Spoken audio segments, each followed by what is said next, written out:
This is Dr. Ben Weitz with the Rational Wellness Podcast, bringing you the cutting-edge information on health and nutrition from the latest scientific research and by interviewing the top experts in the field. Please subscribe to the Rational Wellness Podcast on iTunes and YouTube, and sign up for my free ebook on my website by going to drweitz.com. Let's get started on your road to better health. Hey, Rational Wellness Podcasters. Thank you so much for joining me again today. For those of you who enjoy the show, please give us a positive rating on iTunes. That helps more people find out about the Rational Wellness Podcast. And today, we're here with my friend, nutritionist to the stars, Dr. Philip Goglia.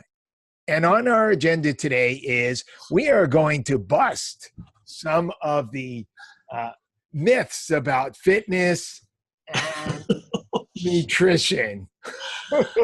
Oh my God, it's awesome. So, Philip, where would you like to get started today? What goes on in that head of yours? Like what goes in? I want to crawl inside your ear and just walk through your brain one time. That's amazing. I want to be like Ant-Man crawling through there. And I love this rational wellness. I'd say we go irrational wellness. Sure. I say unreasonable and irrational. Screw it. And rationality doesn't seem to get through to a lot of people. No, it's not working so well. Should go the other way. Exactly. Jesus. All right. Well, let's bust something. You start. Bring something up. Okay. So let's see. Is it the same? Is it the case that all calories are the same? We're talking about fats, proteins, carbohydrates, different macronutrients. Fats and, of course, have 9 calories per gram, and protein and carbs have 4 calories per gram.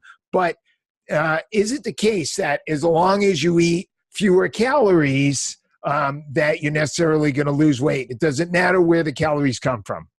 No, that's one of the oldest conversations out there. In fact, a guy named Dr. Fred Stair, who was chairman of nutrition at Harvard University, wrote a book kind of on that topic. And then he said, look, you could go to McDonald's and manage those calories the same way you manage fish, vegetables, and potatoes or rice or yams, healthier food choices. And as long as the caloric structures were managed, you would drop weight and change body composition. And it ended up being a bit flawed, because what happened was there was an additional conversation that got thrown into this thing. And it was a real simple conversation. So I'm going to throw the question at you. This will be fun. Like, if you're not on a food plan, does that mean that your calories are basically just kind of milling around? Just kind of out there floating when you're not on any? Well, sort of. It depends. A lot of us have a habitual way of eating, so we probably are on a meal plan. We just haven't thought it out. That's a good point. So now you start a meal plan with more specific caloric structure and a more stabilized heat pattern. So it's kind of like your calories in a row, kind of lined up at the water fountain. For those of our listeners who are a little confused about talking about heat, a lot of people are not aware of the fact that a calorie is actually a measure of heat burned, right? Right, heat energy unit. And fat as a lipid will only convert to energy in a calorically hot environment, in a state of heat. So if you're not eating enough calories aligned correctly, you're not going to burn any fat. You'll lose some weight. You might lose some muscle in that catabolic environment where you're wasting muscle tissue, because muscle is heavy. But the goal is really to take up less room in the room and ultimately weigh as much as you can, right? I mean, it's all about dress size, as you and I buy our dresses. Okay. Well, that's another podcast. We'll get to that later. So are all calories created equally? So the answer is no, because inherently in our bodies, that was sharp. That was nice. What the hell? You're going to get picked up by Homeland Security. It's going to turn into a violent podcast. Oh, okay. So Depending By the upon, way, do you have your national security clearance for this conversation? you know what I do? My wife got me one of these brightly emergency watches, and I can, take out the antenna, and someone's going to come and get me. Oh, In order okay. to get this thing, you got to go through this whole thing. They got to check you out. Oh, okay. Yeah, it was amazing. It's great. Like if you and I are traveling and we're at the top of some mountain and we get in trouble, Yeah. someone's going to come and get us. Oh, okay. Drop a bomb on us, but he'll come get us.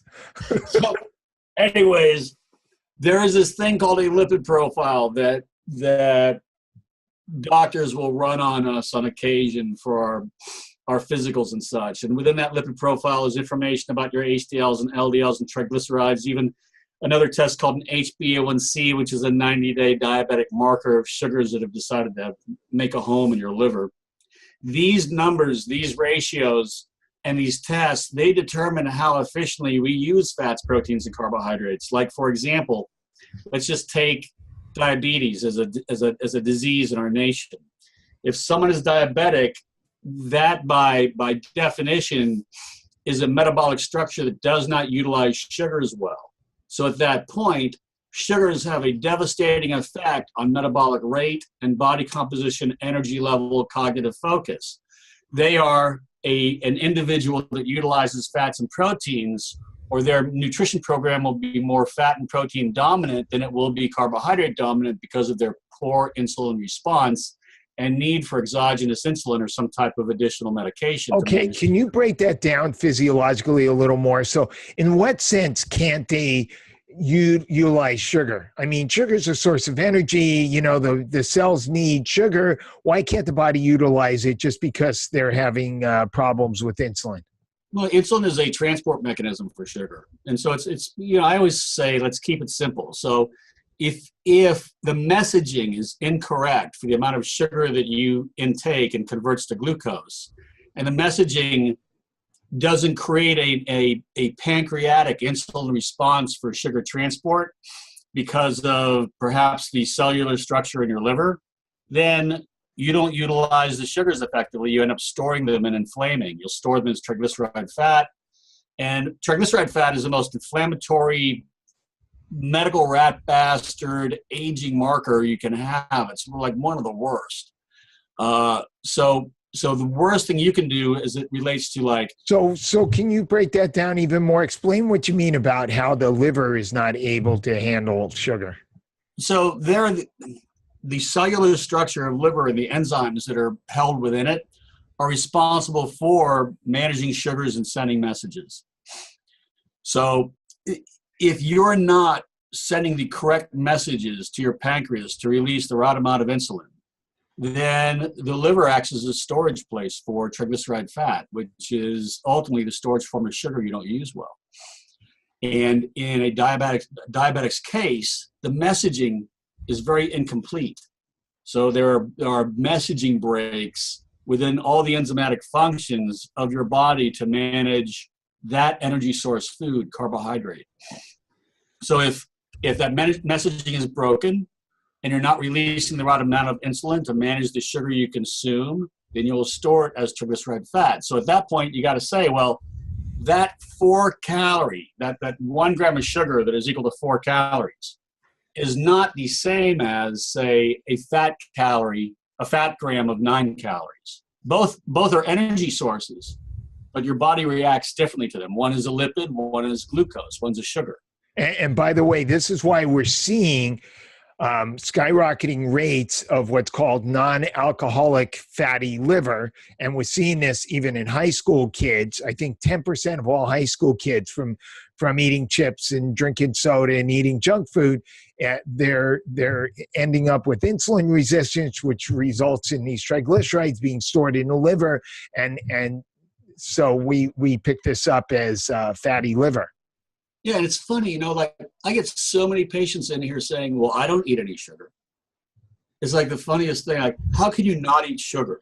Well, no. I don't eat any sugar. They don't equate high glycemic carbs with sugar.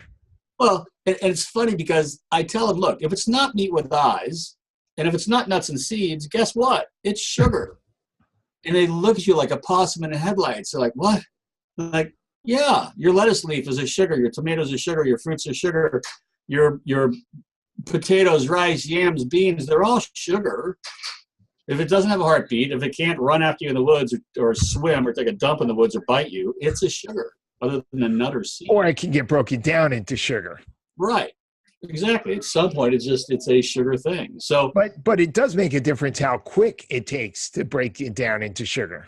Right, The of course. glycemic response. That's the glycemic. But the glycemic index is an interesting thing. Like, that study was done years ago, starving us for 12 or 24 hours, then feeding us one sugar, like a carrot, right, and then watching the spike and drop of sugar patterns.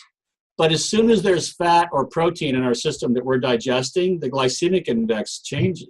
Of course. And we're never just starving ourselves, just eating one thing. It's kind of funny. The glycemic index is interesting if you really have a diabetic marker, if you're a triathlete, if you're doing ultra endurance events. But for the most part, in the civilian world, glycemic index doesn't mean crap because we're always digesting food. Right. Yeah. But, if you are going to have some carbohydrates, it provides, I think, a guide to picking better carbohydrates. Oh, yeah. Absolutely. Focus on the slower releasing ones and know that even in a simple sugar world, like a fruit that is so simple sugar and fast acting, as soon as you attach a fat to it, like some almonds or, nuts and seeds, almond butter, it completely shifts the insulin response and gives you a longer sustained release of energy. So you mean my Almond Joy candy bars? Okay. Justin's has that thing. We actually have an interesting like coconut chocolate almond bar thing, which is kind of cool. Very Almond Joy-ish. What is that? It's just an energy source bar. It's a combination of sugar and fat. Pretty interesting stuff. Oh, okay. So I'd say that's myth one. Like that's that all calories are not created equally. And remember too, all calories have different purposes. Like the calorie in a fat, that's a lipid. It's a long chain release of energy, 9 calories per gram, right? A carbohydrate, no matter if it's complex or simple, it's still 4 calories. And that's a fast-acting energy source food compared to a fat, which is also an energy source food, and 2 different metabolic pathways, right? Insulin response and then lipid response, right? HDLs for fat transport for those LDLs and the fat utilization. And then finally, remember, there's another 4 calories floating around, and that's your protein. So 1 gram protein, 4 calories, that is not an energy source food. That's for tissue repair. That's your meat with eyes guy. And always, always, always in that protein, you'll always find fat. And meat with eyes, there's always fat. So you get a combination of energy in there as well as tissue repair. So at that point, you got to say. But it can be used for energy. If you don't get enough carbohydrates, the liver will turn it in through gluconeogenesis. The liver will convert protein into carbohydrates. So yeah, not something you want to do, really. Well, I would say no. I mean, if your body needs a certain amount of carbohydrates, there should be a certain, at least minimal amount of carbohydrates. Now, there may be extreme cases where you're trying to follow a ketogenic diet. And in that case, you've got your carbs so low. What do you think about ketogenic diet and the keto acids and the keto salts that are out there? Because I've done a lot of research on, I know we're swaying this thing. We got to do another podcast and finish the myth stuff, Christ. But that's okay. Keto dieting is such a big point right now. It's a big, huge conversation. And there are companies that are making keto salts. And if you're not in ketogenesis, if you're not in a ketogenic state, and you consume those ketones, it actually inflames your liver and causes all kinds of crazy health issues. 100%. Mark Hyman always talks about sweet fat. The worst of both worlds is to have high glycemic carbohydrates and high fat at the same time. So if you're going to follow a ketogenic diet, you've got to do the meat and potatoes first. You've got to follow the low carb diet, the ketogenic diet. You can add some MCT oil so your body can more efficiently burn ketone bodies. But if you want to take some concentrated ketone bodies, that can only be the icing on the cake. If you just eat a standard diet and take ketone bodies, you're definitely not improving your health. I totally agree with that. And then here's the question, like, this is what I got. Like, people come in and they say, I want to go on like a ketogenic type diet. And I've got one buddy that does it. He constantly says, yeah, but I constantly cheat. Like, so what you tell me is it's not sustainable. You're on a food program that's not sustainable, and it's constantly spiking highs and lows and sugar patterns because it causes a sugar craving from you. He's like, yeah.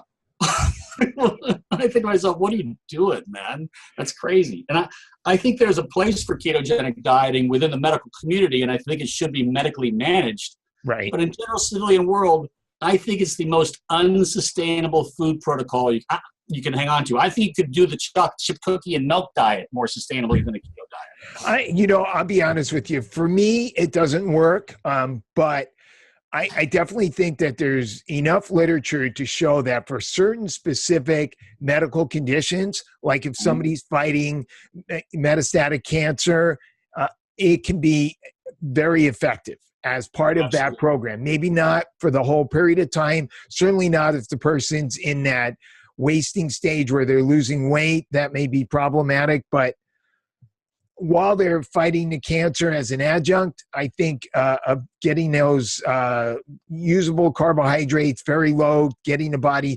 adjusted to burning fat for energy, definitely there seems to be enough research to indicate that that can be beneficial. Yeah, from what I've seen. And I think sometimes patients who are very stubbornly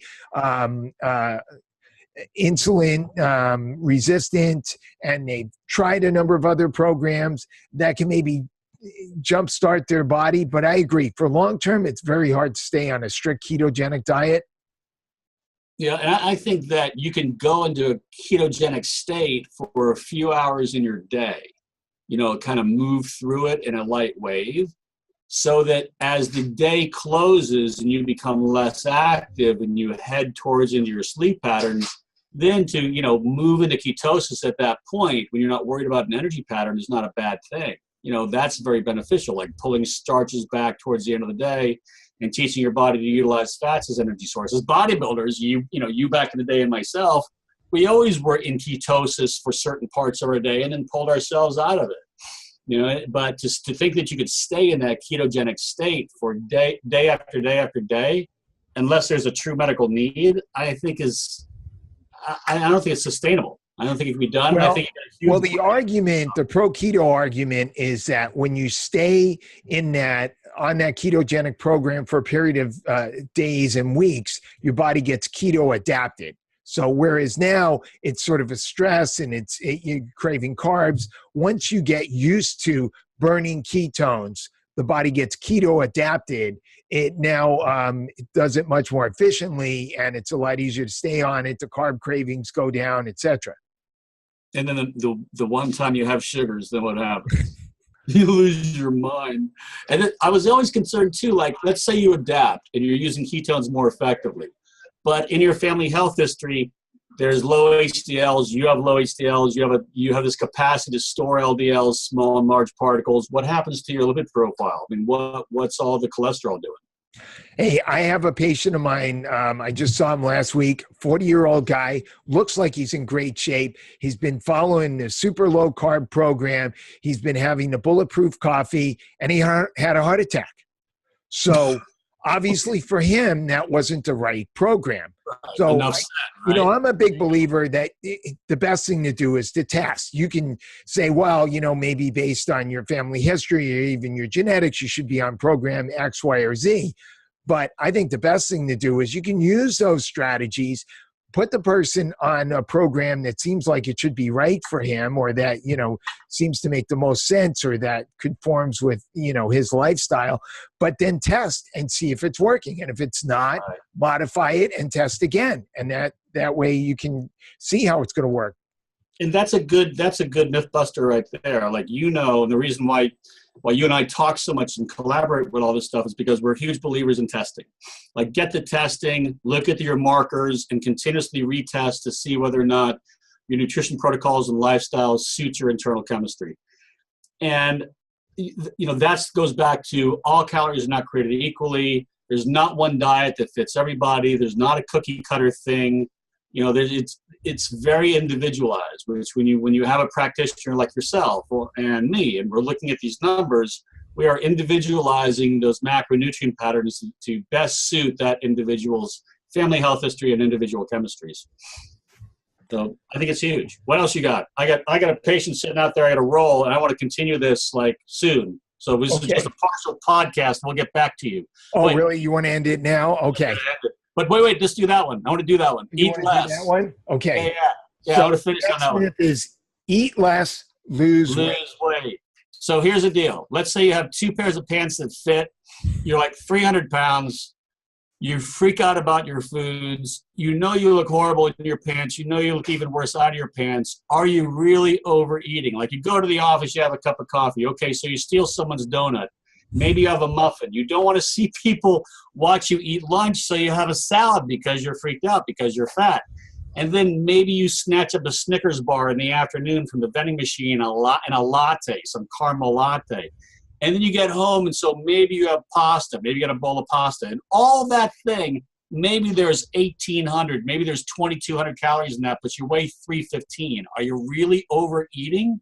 No. Most folks that are obese or overweight, they're in this very inconsistent heat pattern structure where they're ultimately across a 7-day week under eating. If you line up 20 of the best athletes in the world and you say to them, boys, this week you have to give up something, training or food, they'll all tell you, give up the training, maintain that food. Like your physique is built in the kitchen. It's not built in the gym, which is, I know, another one of those myths we have sitting out there with one of your crazy ass balloons. But it is, show it. There you go. It ain't 80% gym, 20% kitchen. It's 20% gym, 80% kitchen. That's the bottom line. The gym is inflammatory. It makes you weak. The kitchen and your bedroom make you strong. We'll have to get back on that rant. I got to go. Pop it! You're the best. Hey, okay, Philip, to be continued. Thank you.